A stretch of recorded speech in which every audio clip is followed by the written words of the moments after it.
年关将至，不少的上市公司呢都陆续发表了年度财报。那么仔细观察呢，其实不难发现，很多企业呢都在当中加大了对于非财务内容的披露，而投资人的眼光呢也不仅仅局限于财务回报上，而是同时开始关注企业在生产的过程当中。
By the Secretary General of the United Nations at the time, Kofi Annan.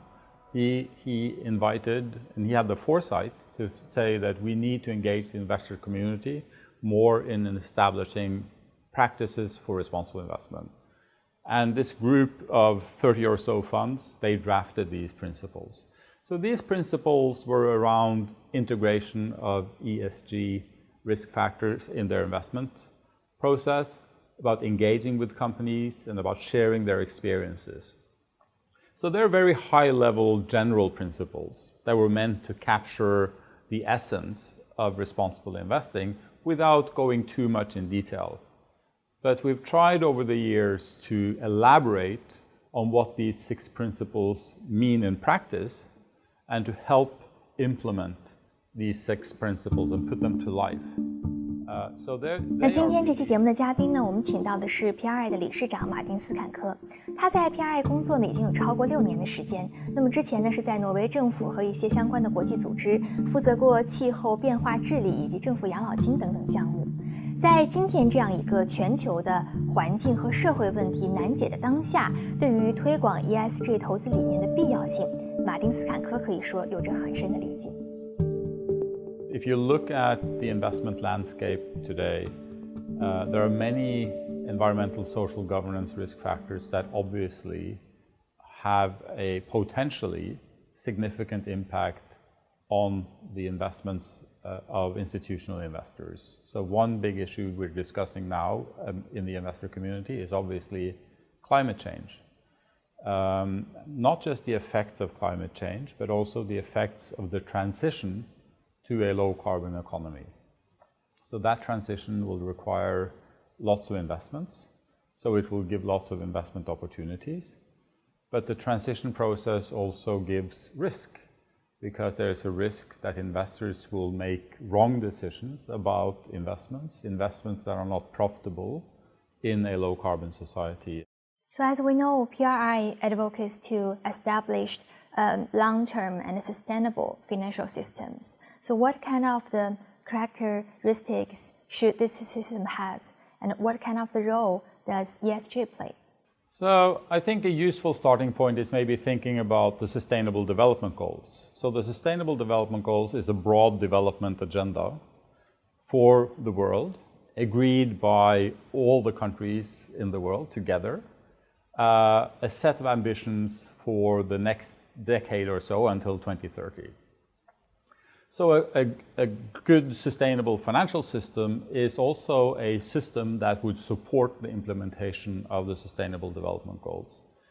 I think it's important to understand that it's not just about how the external environment can affect the companies, but also about how the companies and how the financial sector affects the external environment and society.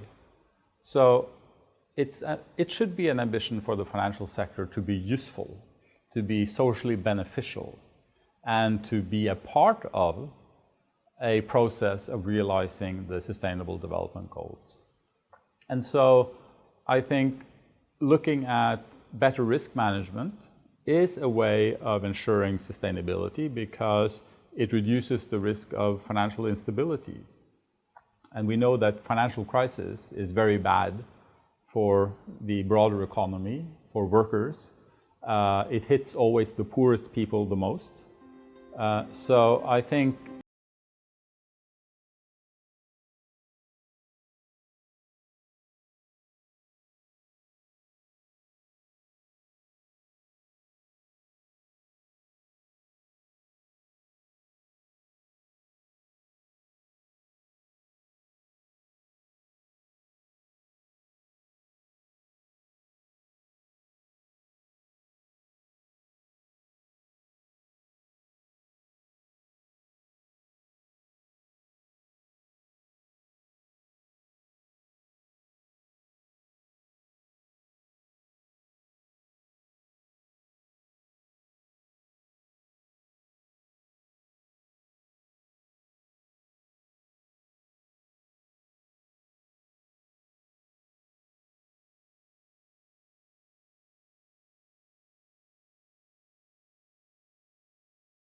trying to promote this idea of the ESG investment? so. I think that obviously there are some issues here. It's more about overcoming maybe some of the misconceptions around ESG. I think there is a misconception that ESG investing is giving up returns. But it's not about giving up returns. It's about basing your information on a broader set of information, saying that it's not just looking at the financial accounts, but looking at other risk factors that aren't captured in traditional financial accounting. There are also, of course, regulatory, in some countries, regulatory obstacles, or there is a lack of institutional knowledge. There is a lack perhaps of appropriate legal frameworks. So I think there are many different issues in different countries. So from the investor perspective, how should they evaluate the program, the project they invest based on the ESG principles? For example, you mentioned maybe the climate change factors. So will the renewable energy companies of the future be today's fossil fuel companies who have transformed themselves into renewable energy companies? Will tomorrow's car producers be today's car producers who have managed to transform themselves into being leaders in electric cars?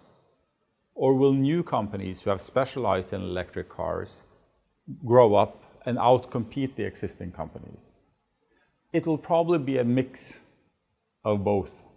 So a very important role for investors in this is to try to understand which companies has the opportunity to transform themselves, the ability to transform themselves, and which companies do not. Because it's the role of the financial system to allocate capital.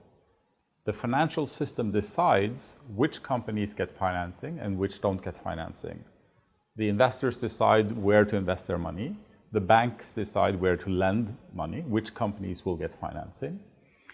So the financial sector needs to understand whether a particular company will be able to make money in a world where we have solved the energy issue, where we have solved the climate issue. And so really this requires a level of insight that we need to educate investors about, and where all investors globally have lots still to do and lots to learn. And I think one very important insight is that for many investors, it's not just about the risks in individual companies, but it's a risk for the totality of their whole portfolio, all the companies they've invested in. So one issue is that many companies perhaps try to solve their individual problems in a way which is not optimal for the overall economy or for other companies. So suppose there is a factory who dumps toxic waste in the river. because that's a cheap way to get rid of it. But if you're an investor, you own shares in that company, but you also own shares in other companies further down the same river who then have a problem because the water that they want to use for their production is polluted. So it's an example of how investors in many cases are much more concerned about the totality than the individual parts. And it's, I think, an example of why investors want to work for better overall standards rather than looking at just profitability for individual companies. So, in terms of implementing ESG investment ideas, how should the investors and also the corporate entrepreneurs join together? How should they cooperate? How investors are now working on engaging with the companies they've invested in. So active ownership strategies, which is, we have more than 370 institutional investors coming together to engage with the 160 largest emitters of CO2 in the industrial sector globally on climate risk management, on transition strategies, on reporting. And so I think this shows that we have a lot to learn still about how to have a constructive relationship between investors and the companies they invest in. We need investors to engage with these companies to understand how they will manage this transition to a low-carbon economy. But we don't want investors to micromanage companies, because that's not the role of investors. Investors need to trust the management of the company they have invested in, but the management of these companies need to share information with their investors so that investors can understand the risks in these companies.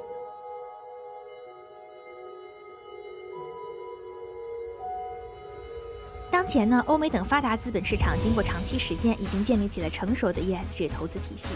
而在中国 ，ESG 投资的实践还面临着很多挑战。一方面，企业对于 ESG 的认知不足，信息披露能力较弱，而且可信度低；另外一方面呢，投资者的行为普遍受到了短期回报的驱动，长期投资意识薄弱。根据统计，目前80%的中国投资者还没有建立起 ESG 投资的决策机制，也只有的少数资产管理公司采纳和应用了 ESG 投资原则。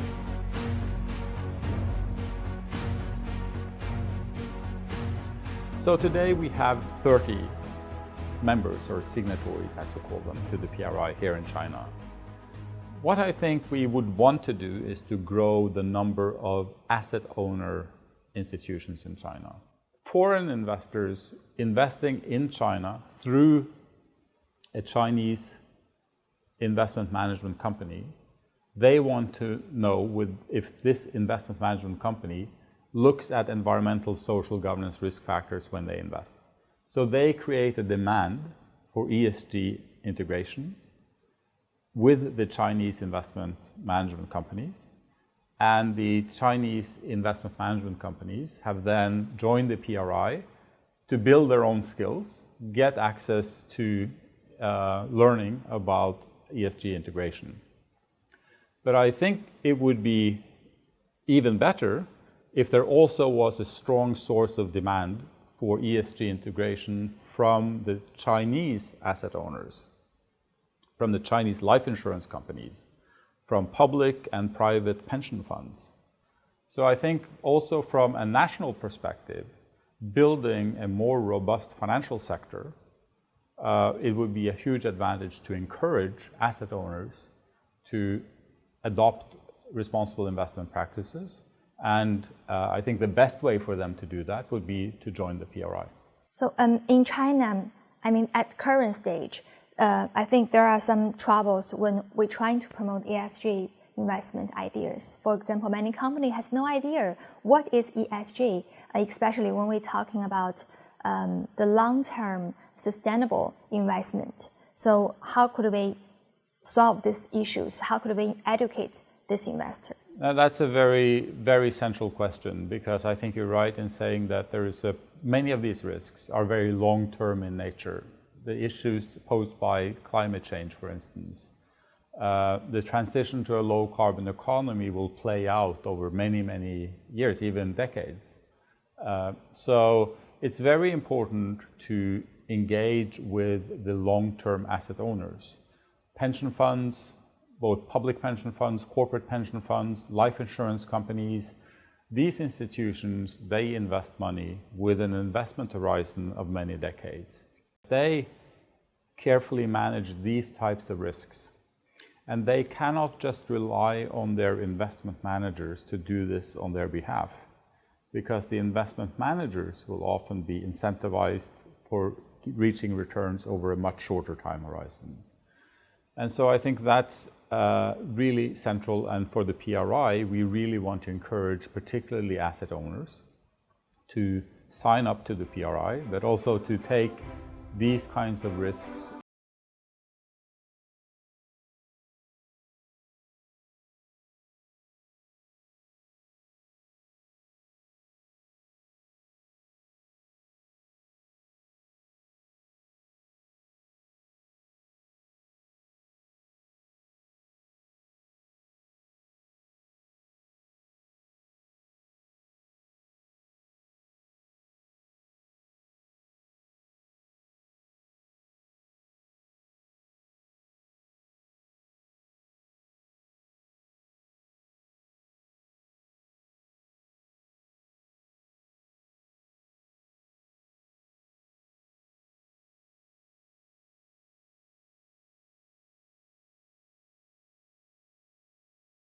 Regulatory departments do to encourage ESG investment in China? We see in many countries now the growth of so-called stewardship codes, for instance, which gives more concrete guidance on how long-term investors should behave. And that has triggered, I think, more interest in environmental social governance criteria and risk factors that are long-term in nature. And it's been a very important driver for change. So I think this is also something where maybe regulators in China also could look at whether it's possible to strengthen the guidance around long-term investment for these types of asset owner institutions. China is a leader in many areas. China has been a leader, for instance, in green finance, and has been